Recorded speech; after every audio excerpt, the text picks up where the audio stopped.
Bapak Ibu yang saya kasih dalam Tuhan Yesus, kita sedang memasuki bulan Desember, cuaca mendung dan hujan, dengan keindahan kelap-kelip pohon Natal dan nyanyian puji-pujian Natal. Saat ini mari kita sehati berdoa kepada Bapa Sorgawi. Terima kasih untuk kasih-Mu dan perlindungan-Mu bagi kami dan keluarga kami. Bagaimana orang-orang Majus menyembah-Mu dan membawa persembahan bagi-Mu, izinkanlah kami bawa persembahan kami, persembahan syukur, persembahan nazar, persembahan persepuluhan, dan persembahan kasih kami. Berkenanlah akan persembahan yang kami bawa dalam ketulusan, dan kiranya Tuhan melimpahkan bagi kami dan isi keluarga kami dengan kesehatan, kebahagiaan, kesembuhan, pemulihan, dan pemeliharaan-Mu. Terima kasih Tuhan Yesus. Kuduskan ibadah kami ini dalam nama Tuhan Yesus. Kami sudah berdoa dan mengucap syukur. Haleluya, amin.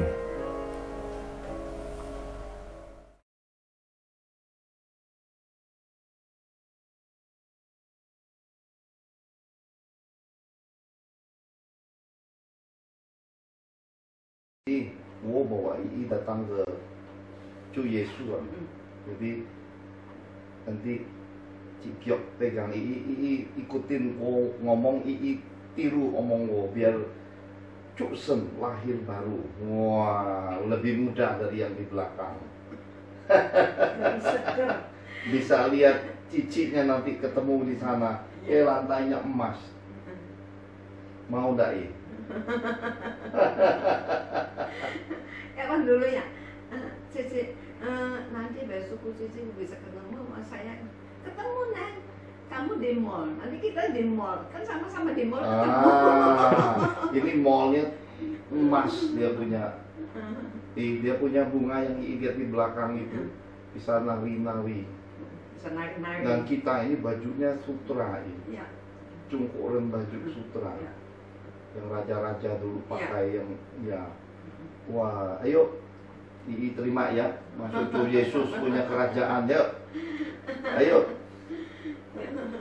Duduk. Gua tuntun beberapa kalimat, Ii lahir baru.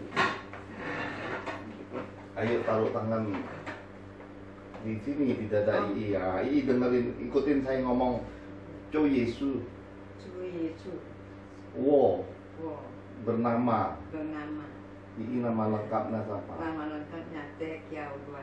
Nah, buka hati, Membuka hati. mengundang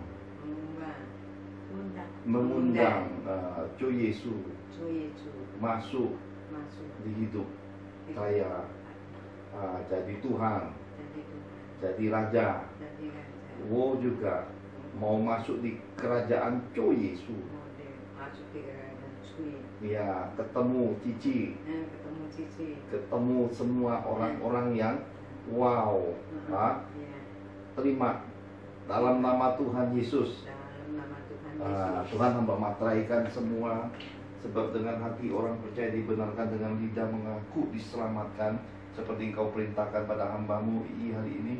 Mesayu wasiu tanakio tersikitino, lahir baru, lahir baru, lahir baru, dan dilahirkan di kerajaanmu di sorga. Maka hari ini beroleh anugerah hidup di bumi seperti surat termatrai. Nama ini dicatat di buku kehidupan anak domba, dan di dalam nama Tuhan Yesus semua hal yang lalu sudah berlalu, yang baru telah datang. Termatrai, termatrai, termatrai di dalam nama Tuhan Yesus. Ini sama-sama bilang amin, amin. Nah. Terima kasih Tuhan Yesus. Kami bersyukur atas kasih-Mu Bapa. Tuhan, bila mana Engkau yang membuka pintu bagi setiap kami, tidak akan ada satu orang pun yang dapat menutupnya, sebab Engkau yang berkuasa dalam hidup kami. Terima kasih Tuhan Yesus. Terima kasih Tuhan. Segala perkaraku ku serahkan padamu, Allah pembelaku.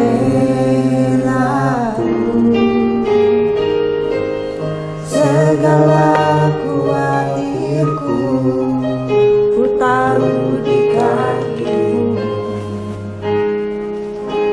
Allah peliharaku. Bila Kau yang membuka pintu, tak ada satupun dapat menutupnya. Bila Kau yang mengangkat aku, tiada yang dapat merendahkanku. Mari lebih sungguh lagi bawa hatimu untuk memuji Tuhan. Segala perkaraku ini kami nyatakan kepada Tuhan. Engkau Allah pembela kami, Allah pembelaku. Segala kuatirku ku taruh di kaki-Mu, Allah peliharaku. Bila Kau yang membuka pintu, tak ada satupun dapat menutupnya. Bila Kau yang mengangkat aku, tiada yang dapat merendahkanku. Bila Kau yang membuka pintu, tak ada satupun dapat menutupnya. Bila Kau yang mengangkat aku, tiada yang dapat merendahkanku. Tiada yang dapat merendahkanku. Tiada yang dapat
tak ada satupun dapat menutupnya. Bila Kau yang mengangkat aku, tiada yang dapat merendahkanku. Bila Kau yang membuka, kami undang dengan hormat hamba-Nya, ada satupun dapat menutupnya. Bila Kau yang mengangkat aku, tiada yang dapat merendahkanku.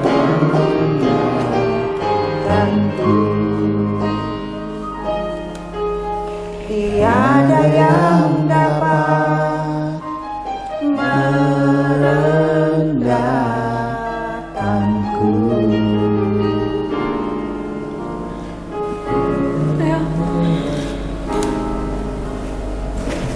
Penuhi kami dengan kasih-Mu Tuhan, sebab kami tahu selagi kami hidup, kami butuh kasih-Mu. Sebab firman-Mu ingatkan kepada setiap kami bahwa kami harus tinggal di dalam kasih-Mu, tinggal di dalam Kristus, supaya hidup kami berbuah lebat, supaya hidup kami di muka bumi selagi kami hidup ini hidup untuk memuliakan Tuhan. Curahkan dan cerahkan kami dengan kebenaran firman-Mu, hingga kami mengerti setiap kehendak-Mu Tuhan, hingga kami bisa hidup di dalam kebenaran firman-Mu dengan segenap hati, dengan segenap kekuatan dan akal budi kami. Dan berkati kami semua, penuhi kami dengan Roh-Mu yang kudus, hingga roh hikmat, pengertian dan pengenalan yang benar akan Engkau memenuhi setiap kami. Di dalam nama Tuhan Yesus kami telah berdoa dan mengucap syukur. Mari semua kita yang cinta Tuhan sama-sama katakan amin. Shalom Bapak Ibu yang terkasih di dalam Tuhan. Kalau kita memasuki musim Natal, akan ada banyak sekali kita dengar khotbah-khotbah tentang keberadaan kelahiran Tuhan Yesus. Bahkan hari-hari kita di Indonesia khususnya dipenuhi dengan musim hujan, mendung, cuaca yang dingin, kelap-kelip pohon terang, lagu-lagu pujian Natal. Ada banyak hal menarik yang bisa kita terima. Bapak Ibu yang terkasih di dalam Tuhan, bila kita ingat akan apa yang dicatat di dalam catatan Injil tentang kelahiran Tuhan Yesus, kita akan menemukan apa yang disebut dengan satu kata, supranatural. Supranatural atau dengan kata lain adalah adikodrati, suatu kejadian yang tidak bisa diparameterkan dengan logika, dengan yang namanya hukum alam, ataupun segala sesuatu yang sanggup dipikirkan oleh manusia. Hanya lewat iman kita bisa menangkap semua keberadaan dari apa yang dinyatakan di dalam Injil. Mulai dari pemberitaan kelahiran Yesus lewat nubuatan para nabi beberapa ribu tahun sebelumnya, kemudian pemberitahuan malaikat Gabriel kepada Bunda Maria tentang anak yang dikandungnya dari Roh Kudus. Kemudian bagaimana malaikat juga datang kepada Yusuf untuk berbicara tentang keberadaan anak di dalam kandungan tunangannya Maria. Kelahiran Yesus juga dengan keajaiban, dia tidak memilih sebagaimana ditafsirkan ahli Taurat orang Farisi bahwa Raja Damai, Prince of Peace, Juru Selamat, Mesias itu lahir sebagai seorang pangeran. Dia memilih kandang domba. Ada banyak hal yang berbeda dengan apa yang dipikirkan oleh manusia. Suatu keadaan supranatural juga terjadi ketika orang-orang Majus datang membawa persembahan emas, kemenyan dan mur.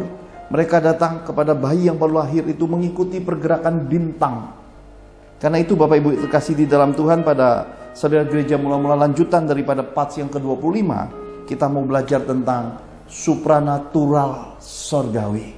Suatu keadaan yang akan membawa kita masuk pada kekayaan kemuliaan dalam kehidupan ini menurut kitab suci. Dan saya akan sharingkan menurut pengalaman pelayanan pimpinan Roh Kudus dan hal-hal yang akan membuat kita memahami bahwa betapa kayanya kekristenan ini. Mari kita kembali kepada kebenaran firman Tuhan lebih dulu. Kita baca dan kita sama-sama renungkan Kisah Para Rasul 18 ayat 1 sampai yang ke-17. Kisah Para Rasul 18 ayat 1 sampai 17. Perikopnya Paulus di Korintus.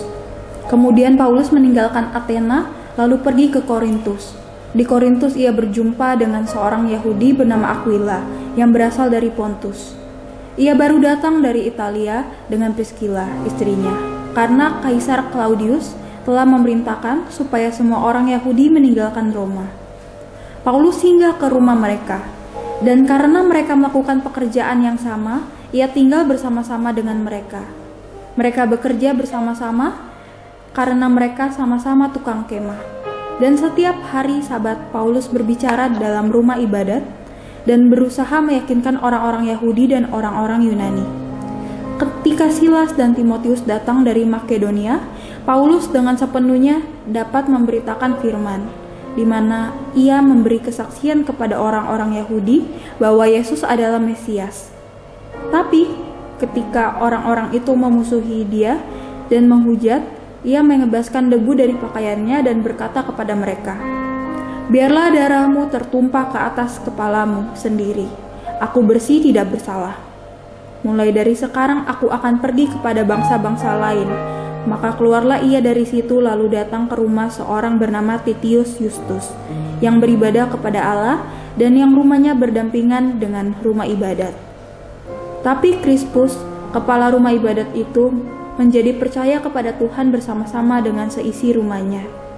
Dan banyak dari orang-orang Korintus yang mendengarkan pemberitaan Paulus menjadi percaya dan memberi diri mereka dibaptis. Pada suatu malam berfirmanlah Tuhan kepada Paulus di dalam suatu penglihatan, "Jangan takut, teruslah memberitakan firman dan jangan diam. Sebab aku menyertai engkau dan tidak ada seorang pun yang akan menjamah dan menganiaya engkau, sebab banyak umatku di kota ini." Maka tinggallah Paulus di situ selama 1 tahun 6 bulan, dan ia mengajarkan firman Allah di tengah-tengah mereka.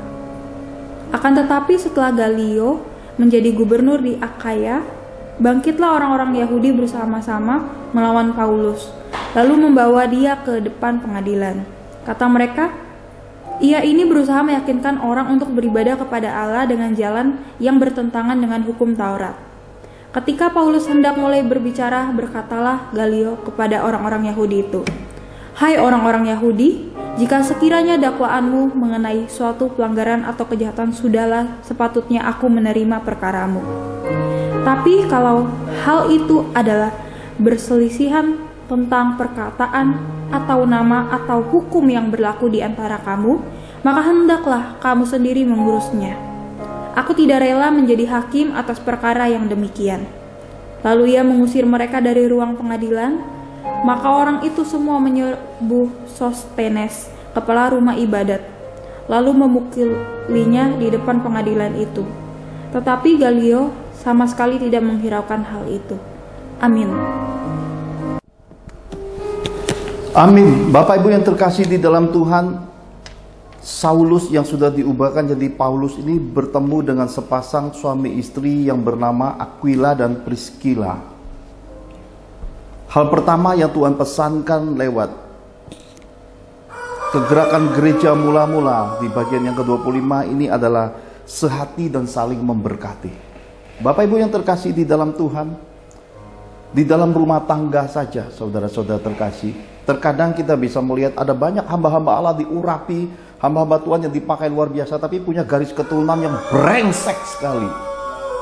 Garis keturunan yang tidak mengenal Tuhan, cara hidupnya yang mendukakan Tuhan, dan kita bisa melihat pada akhirnya seperti Imam Eli, imam yang dipakai Tuhan, kemudian anak-anaknya mendukakan roh Tuhan, menyandung umat Tuhan.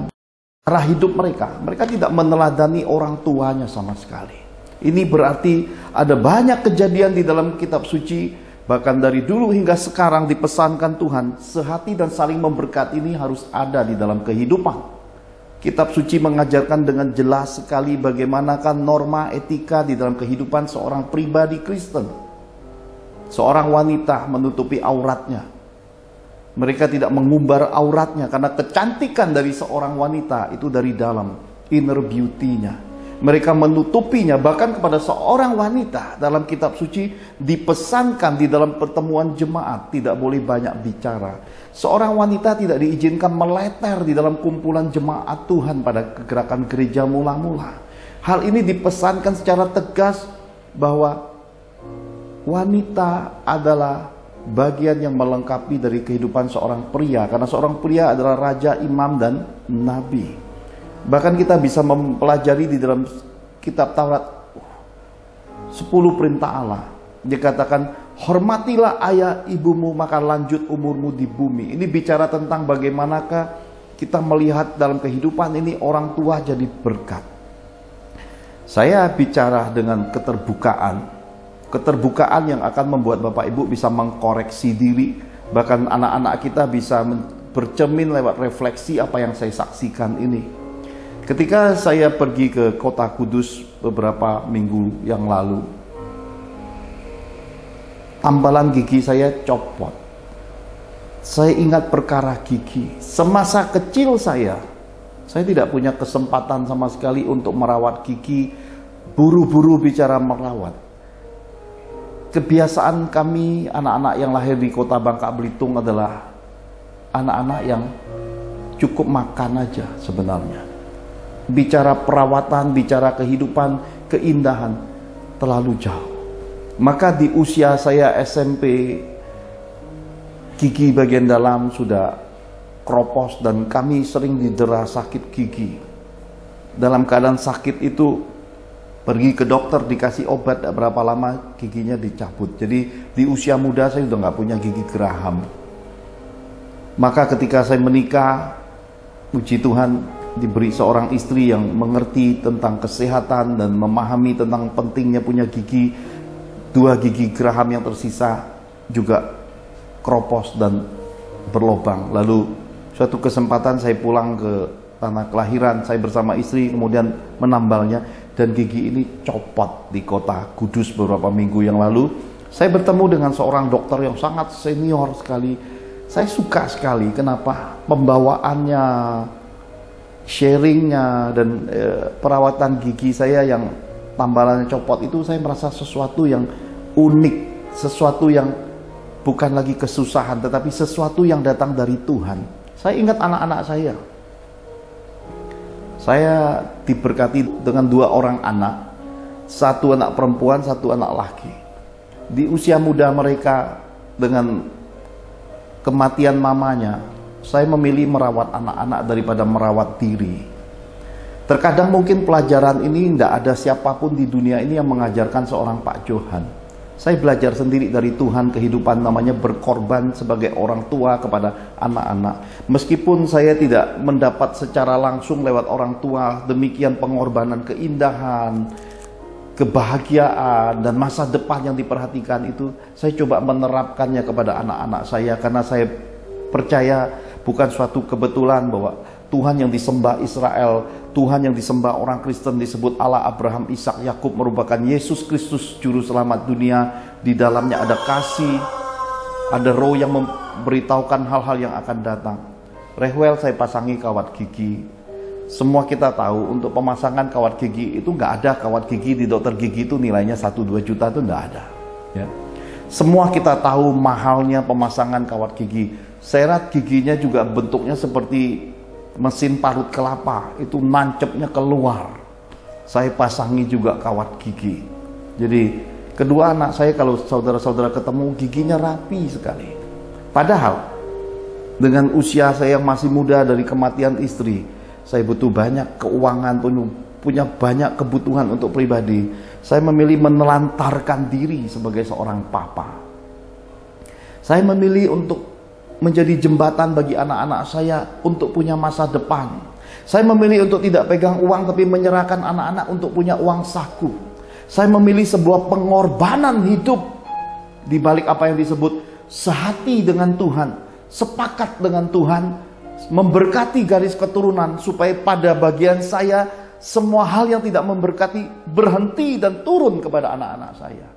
Hal-hal yang saya kerjakan ini Ini pun mungkin bagi anak-anak saya tidak sempurna. Kenapa? Karena anak-anak zaman now tidak pernah dibenturkan pada cermin. Betapa bahagianya mereka sebenarnya punya papa yang sudah merangkap seorang mama yang hari ini sudah 10 tahun lebih hidup sebagai single parent, yang mereka tidak akan pernah sadari. Karena anak generasi now sibuk dengan medsos, sibuk dengan dunianya, sibuk dengan dirinya, hingga tidak pernah mempelajari tentang kemanusiaan, tidak pernah mempelajari tentang kehidupan, tidak pernah melihat secara luas kehidupan seperti apakah yang digambarkan di depan mata. Dan kita juga harus belajar terbuka jujur. Anak-anak generasi now hampir semuanya tidak pernah baca kitab suci.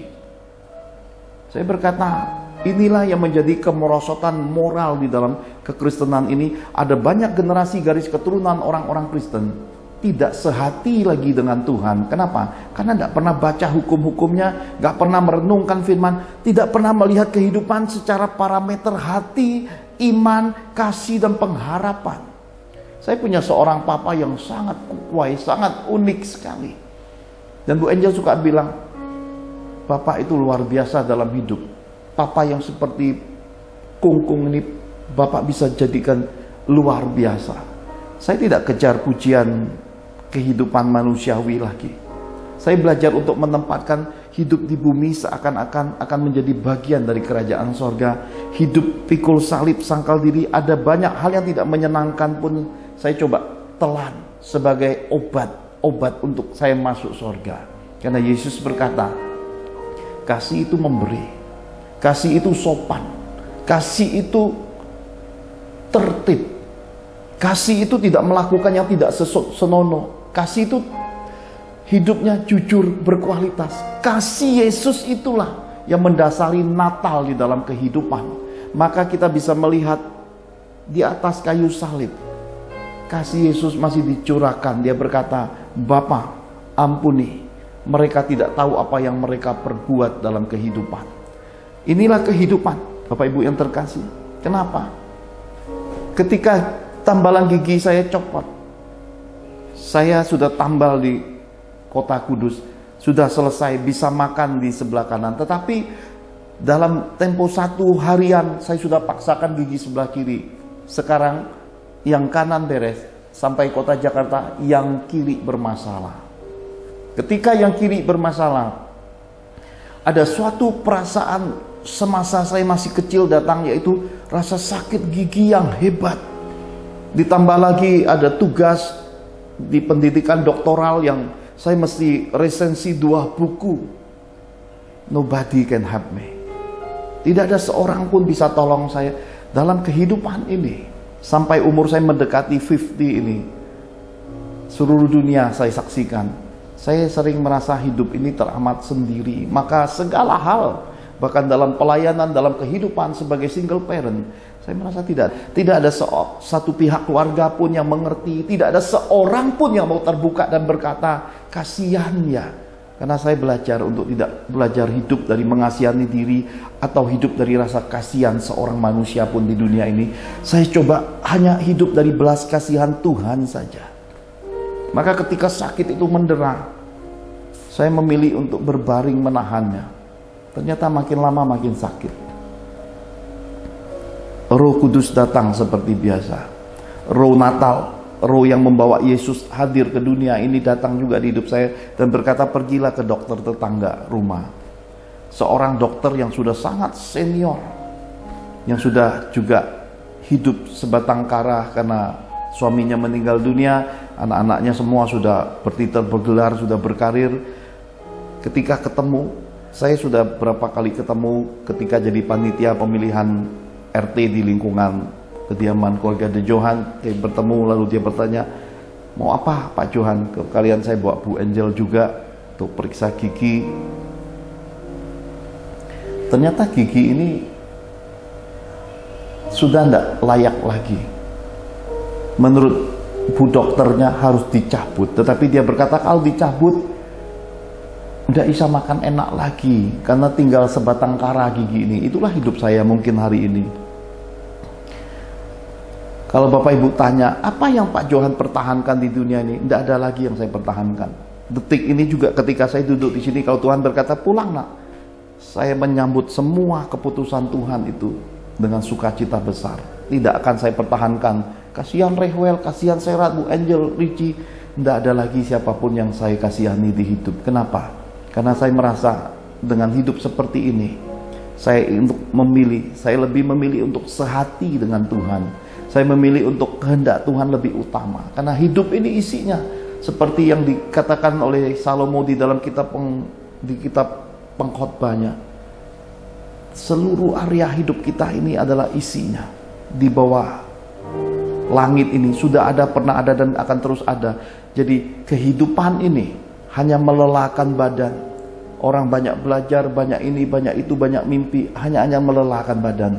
Kuncinya hidup takut akan Tuhan, hidup sebagai pelaku firman, itu kunci kehidupan yang disampaikan oleh suatu kesimpulan dari raja besar yang bernama Salomo. Bahkan Mazmur juga mencatat usia manusia itu 70 tahun, kalau kuat 80 tahun. Isinya adalah penderitaan, kesusahan, ada banyak hal yang tidak menyenangkan. Jadi saya berkata, berbahagialah orang-orang yang sudah meninggal dunia di dalam Tuhan, yang sudah menyelesaikan tugas, pekerjaan, dan panggilan di dalam hidupnya. Saya tidak bisa mengajarkan banyak kepada anak-anak saya hal-hal dalam kehidupan. Kenapa? Karena saya sendiri pun terbatas. Kalau anak-anak saya bisa memahami hidup seorang papa, suatu hari mereka akan berkeluarga. Rekam jejak khotbah-khotbah ini yang jadi library di YouTube seperti yang dipesankan Tuhan. Suatu hari anak-anak saya akan tahu betapa besar dan agung semua garis rumpun keturunan mereka yang ada dari pokok hidup saya ini. Kenapa? Ketika saya mau menyelesaikan kuliah, anak-anak sudah sekolah. Ketika saya sudah ingin memenuhi mimpi seorang istri punya rumah, saya memilih berkarir sampai top, seorang general manager. Ketika saya mimpi mau sekolah, istri saya sakit lagi. Ketika saya memimpikan pekerjaan pelayanan yang lebih besar sampai ke bangsa-bangsa, istri saya meninggal dunia. Lalu semuanya saya serahkan. Saya berkali-kali di dalam hidup ini didera rasa jiwa yang tidak terpuaskan. Ada banyak desire, dream saya kalahkan buat rumpun keturunan, saya kalahkan buat pelayanan, saya kalahkan untuk tolong banyak umat Tuhan. Saya kalahkan semua hal di dalam hidup saya, sampai Tuhan harus turun tangan menyelesaikan dreams dan desire dan kehausan jiwa saya. Kalau Bapak Ibu melihat Pak Johan cum laude di S2-nya, itu kenapa? Karena saya menghargai titipan dari bendahara sorga, orang-orang yang dukung pelayanan Father's Miracle ini. Tidak saya izinkan sekejap, sedetik pun mata berkejap untuk melihat sekolah online itu, kuliah online itu. Tidak saya biarkan satu langkah tugas pun terhenti. Hari ini selesai kuliah, malam saya sudah buat tugas. Ada banyak orang berkata, Romo mau belajar itu sangat exciting. Saya berkata bukan exciting, tetapi itu adalah rasa syukur, sehati dengan Tuhan. Saya ingin diberkati Tuhan, sekarang giliran saya harus memberkati nama Tuhan. Saya tidak mau juga diberkati para bendahara sorga, dipercaya di dalam pelayanan, kemudian nampak sebagai oknum yang berfoya-foya. Tidak, saya coba mengerjakan, mengembalikan kemanisan sebagaimana bunga bermekaran, lebah-lebah hinggap, dan kemudian menghasilkan madu yang bawa kemanisan bagi banyak umat, bagi banyak orang di muka bumi ini. Saya coba belajar itu, dan saya pesankan ini kepada rumpun keturunan The Johan, Rehwel, Serat, Richie. Suatu hari nanti harus paham, hidup ini harus mengembalikan madu-madu kehidupan. Karena yang kita terima hari ini adalah pemberian semua.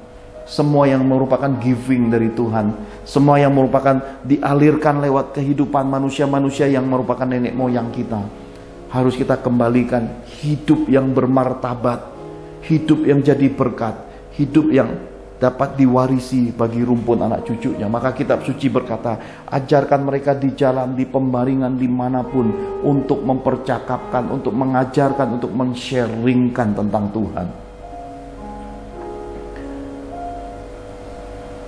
Paulus menemukan Aquila dan Priscilla. Kitab suci berkata mereka bekerja pada bidang yang sama. Sama-sama tukang tenda. Ada banyak kali di dalam kehidupan kita ketemu orang-orang yang profesinya sama, yang chemistry-nya sama, yang hatinya sama. Semua itu tidak cukup. Ada banyak pertemanan di dalam hidup sejak kita lahir sampai hari ini. Sudah begitu banyak deretan manusia yang menjadi teman. Sedikit yang tersisa jadi sahabat. Dan lebih sedikit lagi yang bisa jadi rumpun keluarga di dalam kehidupan. Ada satu pengikat antara Paulus dengan Aquila dan Priscilla, yaitu mereka sama-sama melayani Tuhan. Mereka sama-sama sehati sepakat untuk memberi hidupnya bagi Tuhan. Mereka menyerahkan seluruh keberadaan hidupnya untuk dipersembahkan, menyelesaikan amanat agung Yesus. Inilah yang merupakan suatu panggilan supranatural, panggilan adikodrati bagi orang-orang yang dibaptis di dalam Yesus. Inilah yang mesti disadari. Hidup ini begitu terbatasnya. Selagi hidup yang merupakan kesempatan ini, ada banyak orang masih sia-siakan. Ada banyak orang masih tidur panjang. Ada banyak orang yang masih berpikir bahwa hari-hari ini akan bertambah baik. Kitab suci berkata hari-hari tidak bertambah baik. Kesulitan hidup yang akan terus datang akan semakin besar. Dan ketika saya bertemu dengan dokter yang ada jaraknya beberapa rumah dari kediaman De Johan ini, ternyata siapa sangka dokter ini merupakan tante dari seorang artis terkenal. Siapa nama ponakannya? Maya Estianti. Nama ponakannya adalah seorang artis, Ibu Maya Estianti. Jadi suatu kehormatan, saya bereskan gigi. Dokter ini berkata, Pak Johan, tidak apa-apa, tak rawat giginya. Jadi diantibiotikin dari dalam, dikasih minum obat. Seorang dokter yang dedikasi sehati. Saya menjalani perawatan dan lalu dibereskan. Dan di sela-sela waktu-waktu bertemu dokter ini, kami ngobrol sharing hal-hal supranatural yang saya berkata, wow, seorang pendeta seperti saya bisa bicara dengan lain kepercayaan, bicara tentang dunia-dunia gaib, bicara tentang hal-hal yang kasat mata, yang adikodrati, hal-hal yang ternyata si Bu Dokter juga memahaminya. Sampai ada kita bicara tentang keberadaan wali-wali Songonya. Jadi hal-hal yang menurut saya sangat luar biasa. Inilah kehidupan kita hari ini. Apakah kita hanya ingin berdiri pada diri kita, keegoisan kita, rasa mengasihani diri sendiri, kita hanya melihat myself, ya. Kita menjadi makhluk yang ada di Lord of the Ring, my precious, ya. Kita merasa diri kita. Kita tidak pernah lihat Tuhan sedang bicara apa pada kita. Kita tidak pernah melihat orang tua kita, keringatnya, ya. Saya ingat lagu-lagu yang pernah dinyanyikan. Lagu-lagu yang membuat air mata mengalir. Yang pernah saya terima di retreat semasa saya SMA, di retreat Katolik itu. Lagu tentang Papa, tentang keringat, tentang pengorbanan. Saya menjerit-jerit di situ. Dan hari ini Papa saya ada di sini. Tidak pernah saya protes, tidak pernah saya tegur, tidak pernah saya ambil bagian yang namanya susah hati di balik kukwainya Papa saya. Saya belajar bakti is bakti, love is love, honor is honor. Saya belajar itu di dalam kehidupan kekristenan ini.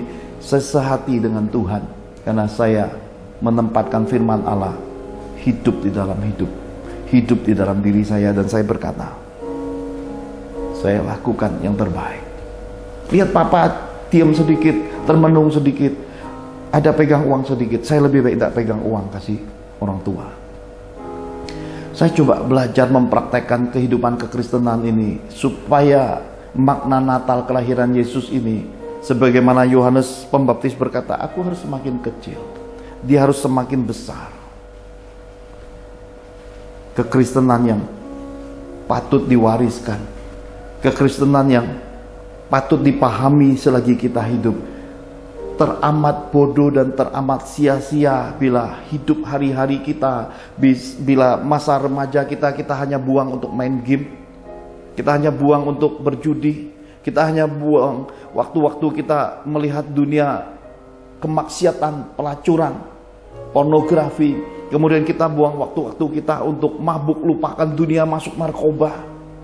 Terlalu bodoh kekristenan kalau kita hanyutkan hidup kita hanya pindah dari satu dusta ke banyak dusta, dari satu kebohongan ke banyak kebohongan. Kita tidak sadar kita sedang gunting lidah kita jadi lidah ular terbelah dua.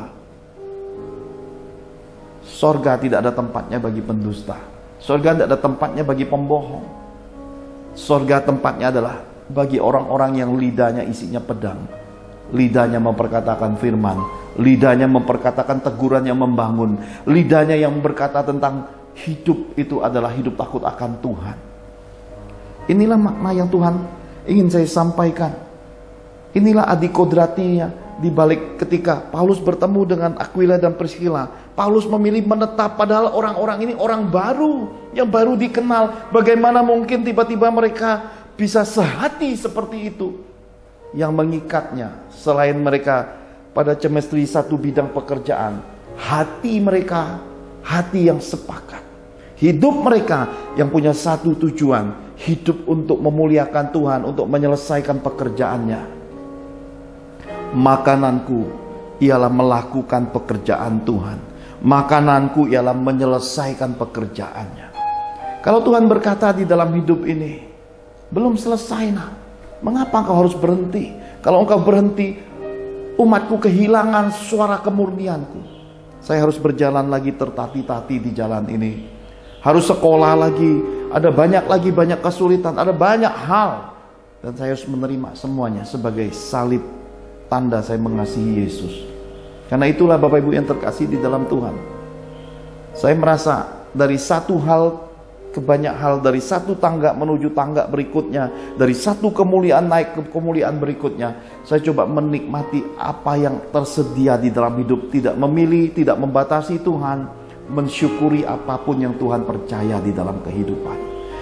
Bagian yang kedua, selain sehati, selain saling memberkati, dikatakan apa dan siapa sembahan hidup kita. Bapak Ibu yang terkasih di dalam Tuhan, Paulus membaptis seseorang di dalam Kisah Para Rasul ini. Kita bisa melihat ada satu tokoh ketika Paulus mengebaskan debunya oleh penolakan orang-orang Yahudi, oleh banyak tantangan roh-roh agamawi di dalam pekerjaan pelayanannya. Maka kita bisa melihat suatu kesempatan Paulus bertemu dengan suatu tokoh rohani. Kita bisa melihatnya suatu tokoh yang bernama Krispus, kepala rumah ibadat, menjadi percaya pada Tuhan bersama-sama dengan seisi rumahnya. Dan banyak dari orang-orang Korintus yang mendengarkan pemberitaan Paulus, yang menjadi percaya dan memberi diri mereka dibaptis. Ada suatu kemenangan di balik Tuhan yang disembah Paulus. Tuhan yang ajaib ini, di balik pertentangan roh-roh agamawi ini, ternyata ada juga orang-orang yang membuka hati. Suatu tokoh yang bernama Krispus. Saya ingat suatu perjalanan pelayanan ketika keluarga Wijaja membawa saya datang ke kota Indramayu. Suatu pengalaman pelayanan yang saya berkata ini kali kedua. Mengapa saya berkata ini kali kedua? Karena yang pertama kali saya pernah juga melayani di Jawa Timur, di suatu tempat ketika saya diminta oleh seorang pengacara untuk melayani bundanya yang ternyata sakit sampai nampak kosong jiwanya. Dan ketika saya periksa rumahnya, wah, alam gaibnya satu rumah. Saya periksa semua sisi rumah itu, alam gaibnya terbuka. Ada banyak sekali makhluk-makhluk yang kasat mata itu datang dan pergi di tempat itu. Lalu saya anjurkan kepada pengacara ini, sebaiknya mamamu pindah rumah. Kenapa? Ini tempat tidak cocok didiami oleh orang-orang yang normal. Harus orang-orang yang memang ada panggilannya, yang mungkin punya panggilan sebagai suhu, mungkin orang-orang yang ngerti dunia-dunia magic seperti itu baru cocok tinggal di rumah ini. Itu saya pernah melihat seperti itu. Nah, ketika saya dibawa ke tempat tantenya, bibinya dari keluarga Wijaja, begitu saya masuk, sesuatu yang berbeda sudah datang. Tetapi sebelum saya cerita lebih dalam pengalaman ini, saya ingin Bapak Ibu melihat, karena pesan Tuhan apa dan siapa sembahan hidup kita. Ini kita lihat lebih dulu pemahamannya di dalam Efesus 6 ayat 10 sampai yang ke-12. Efesus 6 ayat 10 sampai 12. Akhirnya hendaklah kamu kuat di dalam Tuhan, di dalam kekuatan kuasa-Nya. Kenakanlah seluruh perlengkapan senjata Allah, supaya kamu dapat bertahan melawan tipu muslihat iblis. Karena perjuangan kita bukanlah melawan darah dan daging, tetapi melawan pemerintah-pemerintah, melawan penguasa-penguasa, melawan penghulu-penghulu dunia yang gelap ini, melawan roh-roh jahat di udara. Demikian firman Tuhan. Amin. Amin. Bapak Ibu yang terkasih di dalam Tuhan, kitab suci pesankan peperangan kita bukan melawan darah dan daging, tetapi kita harus menaklukkan darah dan daging di dalam kekristenan ini. Mari jangan mengutamakan diri sendiri lagi, keegoisan. Mari mulai membuka diri untuk roh Tuhan mengkoreksi kita, untuk firman Allah masuk di jiwa kita. Mari biarkan tubuhmu ini, jiwamu ini dipengaruhi Injil Yesus. Supaya apa? Supaya kedewasaan dan kematangan seiring umur itu bertambah-tambah di dalam kehidupan pribadi seseorang. Saya, Anda, keluarga kita, keluarga Anda semua selayaknya hidup jadi pelaku firman. Tidak ada alasan untuk tidak hidup jadi pelaku firman. Keberadaan ini untuk kita pahami, inilah saatnya kita untuk belajar melihat, janganlah hidup ini hanya untuk menerima. Hidup hanya terus menerima akan membuat kita jadi seseorang yang murtad di dalam kehidupan. Janganlah kita hanya hidup, ya terima. Pada satu titik kita tidak pernah memberi. Karena itulah Yesus mengurung kehidupan ini di dalam hukum tabur tuai. Apa yang kamu beri, kamu terima kembalian. Dan bagaimana kamu menerima, kamu juga harus mengembalikan. Inilah perputaran roda kehidupan, inilah roda kasih kehidupan, inilah keadilan, inilah hikmat, inilah kebijakan di dalam kehidupan. Hidup takut akan Tuhan mendasarinya. Kenapa? Karena kita harus mendasari hidup ini menaklukkan darah dan daging. Peperangannya bukan peperangan darah dan daging, tapi kita harus menaklukkan darah dan daging pribadi kita. Ketika saya melihat papa dan mama di masa susahnya, dan ketika Tuhan memberi saya kelegaan hidup dengan keuangan yang cukup besar, jenjang karir yang cukup tinggi, kehidupan yang cukup mapan, saya memilih bersama istri yang luar biasa mensupport saya dan berkata, ayo yang papa digerai Tuhan kita kerjakan. Saya memilih pulang ke kampung halaman, menyelesaikan apapun yang ada bagian dari orang tua. Utang pun saya bayar. Saya tidak mau ada satu celah bagi orang tua saya. Saya ingin orang tua saya terhormat di dalam kehidupan. Kehormatan yang diberikan Tuhan kepada saya tanpa orang tua is nothing. Maka saya harus kembalikan kehormatan ini kepada orang tua lebih dulu. Karena itulah saya berkata, ada banyak di antara kita mengabaikan nenek moyangnya. Kita berpikir hidup ini yang udah mati. Itu adalah satu kekeliruan besar. Karena Injil Yesus di dalamnya, kita juga belajar kematian Yesus. Kita merenungkan mengapa Yesus mati. Dan kita bisa melihat di balik kematian Yesus ada roh kebangkitannya. Roh kebangkitan inilah yang kita juga harapkan untuk bawa kita masuk ke sorga. Nah, kemudian dasar dari segala sesuatunya, kita melihat manusia kehilangan kemuliaan Allah, jatuh ke dalam dosa dan tidak layak atas sorga. Maka kita menemukan Natal, kelahiran Yesus.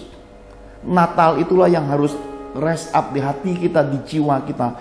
Natal kasih, Natal pengharapan, Natal kesadaran, Natal pertobatan. Yesus itu harus mendasari hidup kita. Kita jangan lagi hidup hanya, ayo bergantung. Orang tua sudah membesarkan kita, menjaga merawat kita. Kita tidak pernah ingat masa tua mereka. Kita tidak pernah ingat kebaikan mereka.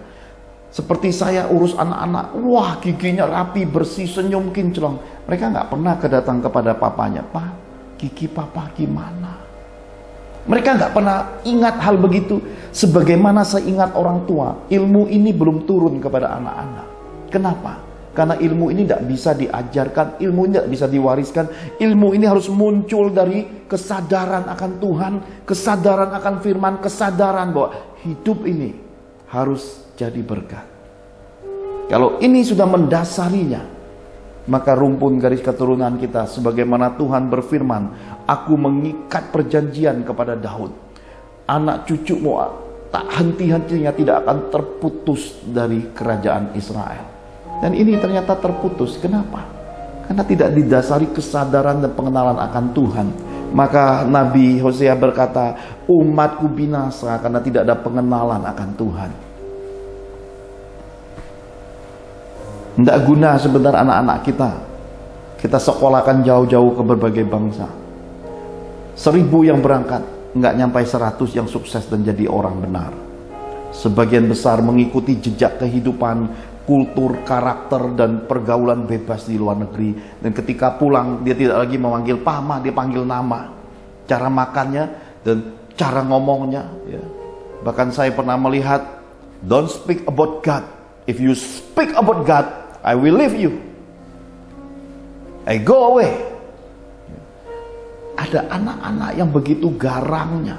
Ketika orang tua sudah bela-belain kirim uang, sisihkan penghasilan, tabungan keuangan, harapannya mereka taruh, ternyata kembaliannya seperti itu. Inilah yang terhilang dari sisi kehidupan. Inilah ilmu kehidupan kasih itu. Dan inilah yang secara terus dari satu tingkatan kecil sederhana saya terus ajarkan kepada umat Tuhan secara terbuka lewat kehidupan saya pribadi. Karena Tuhan berkata, ajarkan kepada mereka apa yang kuajarkan kepadamu. Saksikan kepada mereka apa yang engkau lihat, engkau alami, dan apa yang kunyatakan kepadamu. Jadi inilah yang Yesus berkatakan, aku tidak berbuat dari diriku sendiri. Aku tidak dapat berbuat dari diriku sendiri. Apa yang Bapak perbuat, itu yang Pak Johan perbuat juga. Karena itulah Bapak Ibu yang terkasih di dalam Tuhan. Ketika saya sampai ke rumah tante bibi dari keluarga Wijaja ini, alam rohnya terbuka.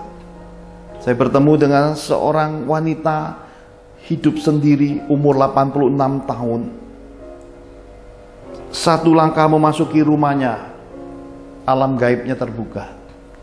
2 langkah masuk ke dalam, alam gaib semakin terbuka. Makin masuk ke dalam, seluruh keberadaan alam gaib terbuka. Rumahnya itu nggak besar, nggak lebar, saudara. Ukuran berapa ya, dia? Mungkin 4 meter, 5 meter ya. 4 atau 5 meter, tapi panjangnya itu 100 meter lebih. Di dalam rumahnya ada satu sumur. Kemudian lewat di belakangnya masih panjang. Jadi bayangkan, berjalan dari bagian depan menuju bagian ujung dari sebuah lapangan sepak bola ukuran 5 meter, jalan dalam setiap ruangan sampai bagian belakang ada halaman yang terbuka. Ketika sampai halaman belakang, saya merumputan liar, kemudian pohon mangga, dan ketika kami berdiri di pohon mangga, sesuatu turun. Lalu ada di antara keluarga Bijaya, apa ini? Saya menutupinya. Saya tidak ingin buat ketakutan, karena sesuatu yang adikodrati, yang kasat mata, sesuatu yang sulit dipahami secara alam, secara keterbukaan, sedang ada di pohon itu. Itu sepertinya semua daunnya itu berbunyi, dan sesuatu sepertinya ada pasir, ada batu-batuan turun. Lalu dari kejauhan saya melihat ada satu sumur di bagian ujung dari rumah dari tante yang berumur 86 tahun ini. Tiba-tiba dari dalam sumur itu keluar satu sosok. Rupanya seperti wanita-wanita, putri-putri zaman kerajaan dahulu. Ada mahkota di kepalanya. Dari kejauhan saya melihat mukanya bersinar terang. Dan dia melipat tangannya seperti ini ke saya. Menunduk. Saya memandangnya juga menunduk. Dan memberikan gelengan. Lalu setelah saya geleng, dia menggeleng lagi. Ada 3 kali dia menggeleng kepala. Kemudian dia masuk lagi ke dalam sumurnya. Sesudah itu tante bibi dari keluarga Wijaya ini berkata, itu di sumur ada ular putih. Ternyata yang dilihat oleh banyak orang itu ular putih. Yang Pak Johan lihat itu adalah seorang putri. Ular putih yang merupakan putri ini menghuni sumur ini. Lalu ketika bergerak masuk, saya juga mulai melihat penampakan hal-hal yang ganjil, kecil yang dikenal oleh banyak orang, istilahnya adalah yul tuyul gitu. Masuk di sumur, saya juga melihat satu sosok duduk seperti ini, dan ketika saya dekat dia masuk ke dalam sumurnya. Ketika kami duduk di depan lagi, dia balik lagi, dia duduk. Ada banyak sekali hal-hal di dalamnya, dan ketika masuk di dalam satu ruangan, begitu saya pegang, ini pintu alam gaibnya terbuka. Ternyata ada banyak sekali kesaksian dari tante, dari bibi yang umur 86 tahun ini. Ternyata sering kali tamu-tamu datang itu dibuat zaman dan sering mendengar suara orang seperti sedang rapat. Jadi pintu gaib itu sering masuk. Saya tidak tahu apa itu yang masuk begitu banyak. Sering rapat di suatu ruangan di rumah itu. Bahkan tante dari bibi 86 tahun ini berkata, ada anak perempuan kecil suka ngikut saya tidur tempat tidur, dia ikut tidur. Suka dia mau ngapain kamu sini sempit, dia pindah di pojok, dia meringkut lagi. Dan ada banyak hal yang nyata. Dan ada satu tempat lagi yang saya lihat, ada meja sembayangan leluhur, altar leluhur. Dan begitu saya lihat, alamnya terbuka, arwah-arwah leluhur sering ada di situ. Bapak Ibu yang terkasih di dalam Tuhan, kita sedang pada sesi kegerakan gereja mula-mula, bukan sedang pada kegerakan mistik-mistik atau cerita tahyul atau dongeng-dongeng. Ini suatu true story, suatu pelayanan yang ya dan amin, dan bisa dibuktikan lewat video. Saya bisa tunjukkan, dan di depan, di awal pembuka video ini sudah Bapak Ibu lihat bagaimana tangan Tuhan, sebagaimana Paulus memenangkan kepala rumah ibadat itu. Seorang Pak Johan memenangkan tante Ii bibi dari keluarga Wijaya yang berusia 86 tahun ini menerima Yesus sebagai Tuhan dan Juru Selamat hidupnya. Nah, Bapak Ibu, ketika tante Ii bibi yang 86 tahun ini menerima Yesus sebagai Tuhan Juru Selamat, saya melihat suatu keadaan tiba-tiba roh mengurapi saya dengan kuat kuasa dan menggerakkan tangan saya. Saya melihat ada suatu rongga di alam gaib. Dan tiba-tiba oleh kuasa Tuhan yang besar, rongga itu diputar, dan itu tiba-tiba pintunya tertutup. Dan saya merasa sesuatu sudah berbeda di rumah ini. Dan keajaiban Tuhan memang datang. Malamnya tante Ii dan bibi yang berumur 86 tahun ini bermimpi. Mimpinya adalah abu sembayangan. Jadi altar sembayangan itu jatuh tertelungkup di meja. Jadi alam leluhurnya, arwah-arwahnya memilih untuk tidak lagi disembayangin. Kenapa? Karena Ii yang 86 tahun ini sudah menjadi warga kerajaan sorga. Keajaiban Tuhan sudah ada di dalam hidupnya. Tinggal satu langkah termaterai, dibaptis. Maka keajaiban-keajaiban Tuhan Yesus berikutnya akan masuk di keluarga Ii ini. Dan supaya membawa suatu kepercayaan besar bagi Ii ini, tidak sia-sia pelayanan kami datang. Kenapa? Selesai saya menuntunnya menerima Yesus sebagai Tuhan Juru Selamat, tiba-tiba alam roh saya terbuka. Saya melihat satu kaleng. Jadi lucu, jadi ada suatu kaleng, saya lihat roh berkata, lihatlah nak. Saya lihat sebuah kaleng, lalu tutupnya dibuka, di dalamnya saya melihat hal-hal yang berharga. Lalu saya berkata, Ii ini masa mudanya pinter kerja dan pinter simpan uang ya. Dia berkata, kenapa Pak Johan? Saya melihat satu kaleng di dalamnya. Dia sampai gini, karena merasa dibukakan apa yang dia simpan. Lalu ini bercerita semua yang saya ceritakan itu 100% tentang alam gaib, tentang penghuni di sumur, tentang ular putih, tentang segala sesuatunya. Ya dan amin. Bahkan sebelum dia diberkati dengan tabungan.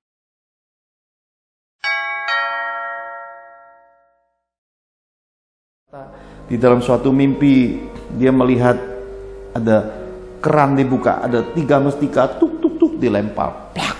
Kemudian tuk tuk tuk masuk lagi 3 mestika dilempar, tak tuk tuk tuk dilempar truk. Sejak hari itu dia diberkati. Musuh-musuhnya yang mengirim santet semuanya dibikin keok. Ini hidup kuat sampai usia 86 tahun. Ada banyak hamba-hamba Allah, rekan-rekan sejawat saya sudah datang. Dia berkata, gimana Bu Angel menurut cerita Cici? Tidak mau ditemui. Tidak mau diketemui. Dia berkata, Tidak nyambung. tidak nyambung. Ya. Dan ternyata Tuhan kirim Pak Johan yang hidupnya seperti ini jadi saluran berkat. Cerita ini tidak berhenti Bapak Ibu yang terkasih di dalam Tuhan. Kenapa? Kami menginap di kota Cirebon. Pagi hari Pak Hadi itu tidur sama saya di kamar. Pagi hari saya berdoa sama Pak Hadi. Tiba-tiba di alam gaib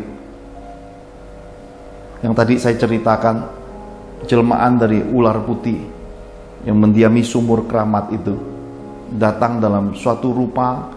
Itu seperti perempuan putri-putri Mongolia yang ada rembai-rembai hiasan kepala, rembai-rembai dengan bajunya yang sangat luar biasa. Datang di awan-awan permai, datang lagi seperti ini ke saya. Dan di dalam diri saya keluar suatu suara yang sangat agung dan berkata, aku tidak hidup untuk kekayaan dunia lagi.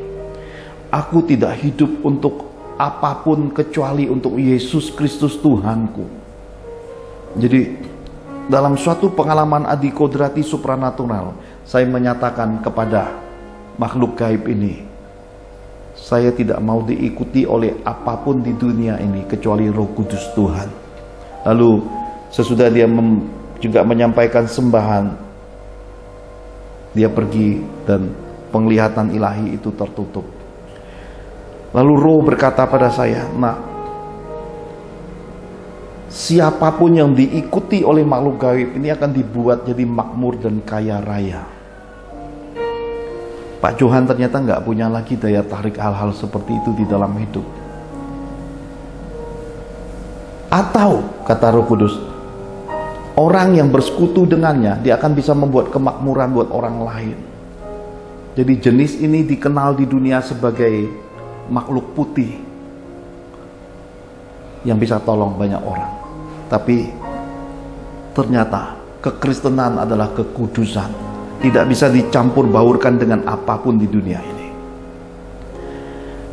Oleh apa yang Tuhan sampaikan ini, supranatural adikodrati ini, hendaklah umat Tuhan, para pendengar, orang yang haus lapar akan firman Tuhan memahami Yesus terlebih berharga melebihi emas, perak, permata. Semua pendidikan anak-anak kita, mau jenjang sampai S3 pun, kalah pendidikannya dengan Injil Yesus. Pendidikan terbesar adalah lewat keluarga. Kalau lewat keluarga, anak-anak kita bisa cum laude, mewarisi nilai-nilai luhur dari nenek moyang sampai orang tuanya, maka dia akan menjadi rumpun keluarga yang besar, akan melahirkan orang-orang besar turun berikutnya. Karena saya harus mempertanggungjawabkan rumpun ketujuh, munculnya tokoh besar lewat rumpun tejohan ini. Saya tidak segan-segan tegur anak-anak saya. Saya tidak segan-segan akan ingatkan mereka akan kasih Yesus. Kenapa? Karena untuk itulah kita hidup, bahwa kasih sayang bukan sebatas belayan atau kemanjaan atau kita mencukupi kebutuhan anak-anak kita, tetapi pelajaran hidup takut akan Tuhan itu lebih utama. Karena itu, sebagaimana tadi pagi Tuhan membanguni saya, jam 4 kurang dini hari, saya ingin menyampaikan rasa hormat salam kepada Ibu Megawati Soekarno Putri yang hadir di dalam mimpi saya tadi pagi. Salam hormat, salam sehat buat Ibu Megawati Soekarno Putri, juga Ibu Puan Maharani dan semua keluarga rumpun garis keturunannya. Terima kasih untuk hal supranatural adikodrati yang pagi tadi datang. Terima kasih. Rumpun keluarga dari istri saya, keluarga dari yang terhormat Bapak almarhum TW Mangunsong adalah orang-orang yang berdedikasi, sangat ada andil besar di dalam PDIP lewat Kota Bangka Belitung. Bahkan di hari usianya yang senja masih jadi seorang pria terhormat di anggota dewan di Bangka Belitung. Jadi suatu kehormatan besar di alam roh saya bisa melihat lewat mimpi pagi ini. Terima kasih Bapak Ibu yang terkasih di dalam Tuhan. Oleh karena ini adalah nuansa Christmas, jangan kehilangan nuansa kebahagiaan ini. Mari bersama keluarga. Tidak ada seorang pun yang tak bercela. Semua orang punya salah, semua orang punya kekurangan, tetapi kebesaran hati untuk mengakui, mengkoreksi dan memperbaikinya, itulah kekayaan kehidupan. Semakin kita berkata, aku tidak punya apa-apa, aku tidak sanggup buat apa-apa, tanpa Tuhan I'm nothing, itu adalah pribadi-pribadi yang disukai Tuhan. Semakin kita ingin dikoreksi, dihajar, disesah, diperingatkan Tuhan, ditegur dengan keras, semakin kita buka hati, maka Dia akan menemukan kita sebagai anak-anak kesayangannya di dalam kehidupan ini.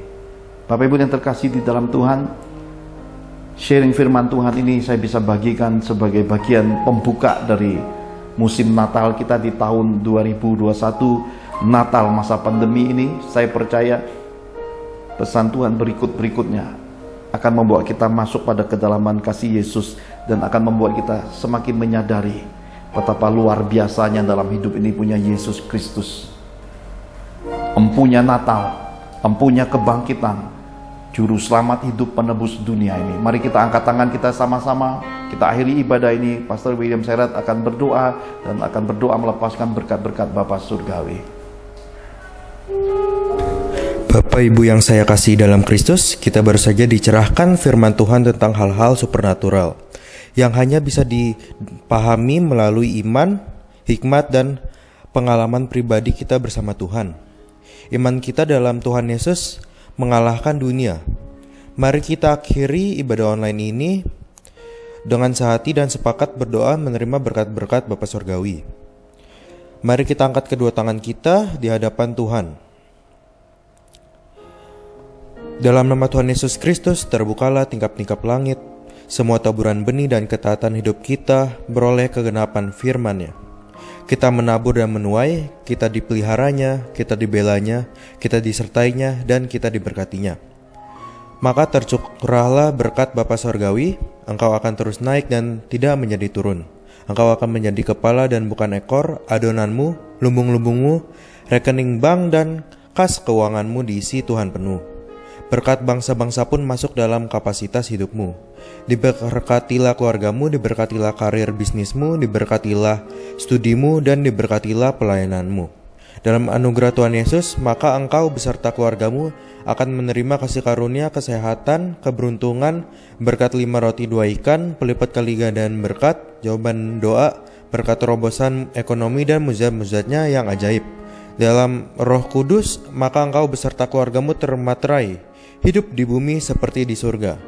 Maka terimalah berkat surgawi ini dalam nama Tuhan Yesus. Sama-sama kita katakan amin. Amin. Tuhan Yesus memberkati.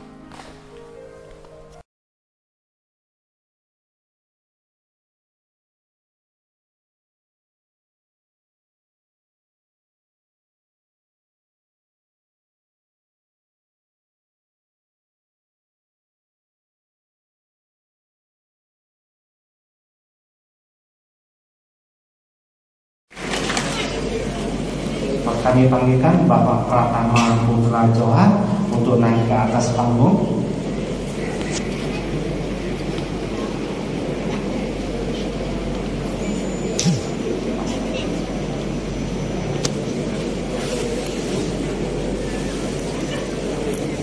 Bapak Pratama Putra Johan naik ke atas panggung. Kami panggilkan Pak Rektor untuk menyerahkannya.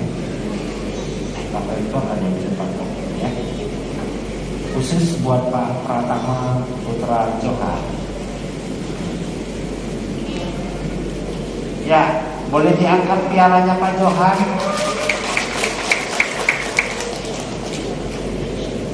Oke, Pak Johan boleh bisa bergabung dengan rekan-rekan.